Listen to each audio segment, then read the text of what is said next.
রজনীকান্তের সিনেমায় rough and tough first লুকেই বাজিমাত করলেন আমির খান। অপরদিকে মাথা ফেটে নামছে রক্তের ধারা, হাতে মুগুর, চীনা সেনাদের সঙ্গে মোকাবেলা জানাবো আপনাদের। প্রথমে আসা যাক রজনীকান্তের কাছে। রজনীকান্তের আসন্ন সিনেমাতে আমির খানকেও দেখা যাবে এমনই খবর আগেই মিলেছিল। অবশেষে প্রকাশ্যে এলো সেই ছবিতে আমিরের ফার্স্ট লুক, যা দেখে মুগ্ধ নেটিজেনরা। আমিরের ফার্স্ট লুকই যেন দর্শকদের উত্তেজনার পারদ অনেকটা বাড়িয়ে দিল। অ্যাকশন থ্রিলার ঘরানার কুলি ছবির ফার্স্ট লুকে আমিরকে দেখা যাচ্ছে একদম রাফ অ্যান্ড টাফ লুকে। সাদা কালো ছবিতে ফুটে উঠেছে আমিরের এক আলাদা অভিব্যক্তি। চোখে সানগ্লাস, মুখে চুরুট নিয়ে ধূমপান করছেন আমির খান। তার এই লুক দেখে আন্দাজ করা যাচ্ছে ক্যামিও চরিত্র হলেও এটি গুরুত্বপূর্ণ এক চরিত্র, যেখানে একেবারে আলাদা মেজাজে ধরা দেবেন আমির। আমিরের এই লুক প্রকাশ্যে আসার পর থেকে প্রশংসায় ভরিয়ে দিচ্ছেন নেটিজেনরা। শোনা যাচ্ছে 375 কোটি টাকা বাজেটের এই ছবি নাকি হতে চলেছে এই বছরে ভারতীয় চলচ্চিত্র জগতের সব থেকে বড় বাজেটের ছবি। পরিচালক লোকেশ কানাকরাজের পরিচালনায় এই ছবি আগামী 14 আগস্ট মুক্তি পাবে।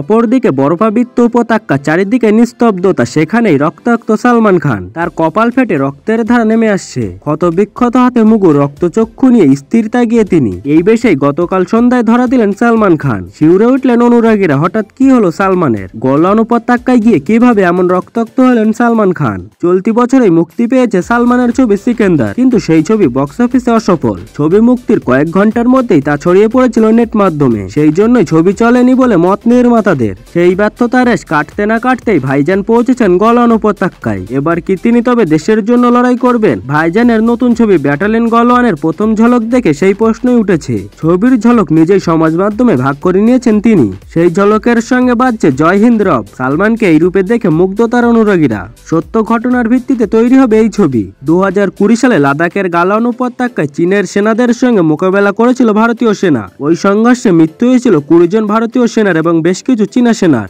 সেই এলাকাতেই ছবির শুটিং হবে বলে জানা গিয়েছে।